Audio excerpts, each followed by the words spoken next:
ইসলাম বলে এই লাশটা গলে যাবে, পচে যাবে, কিন্তু এটার অমর্যাদা করো না। কর্পূর দিয়ে, খেজুর পাতা দিয়ে এটাকে ওয়ার্ম ওয়াটার দিয়ে, গরম পানি দিয়ে ধৌত করো। সাদা শুভ্র ধবধবে কাপড় দিয়ে লাশটাকে তুমি কাভার করো। তারপরে খাটিয়ার মধ্যে লাশটাকে রেখে বিশাল একটা প্রোগ্রাম করো, একটা ফিউনারাল প্রোগ্রাম করো। ওই প্রোগ্রামের ডানে বায়ে পেছনে লাশটারে রাখলে হবে না, প্রোগ্রামের একেবারে সামনটাতে তুমি লাশটাকে রাখো। সুবহানাল্লাহ।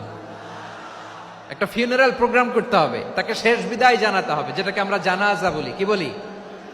জানাজা মানে মাইয়েতের জন্য দোয়া, তার জন্য দোয়া করা হয়, তাকে একটা সিস্টেমেটিক অর্ডারে কবরে রাখা হয়, সুন্দরভাবে সেটাকে কবরস্থ করা হয়, মাটি দেয়া হয়, পানি দেয়া হয়। তার মানে মরে গেলেও মানুষের সম্মান বাড়াই দিয়েছে কে?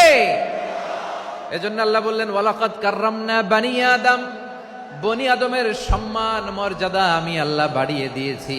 মানুষের সম্মানে তুমি কখনো আঘাত করো না।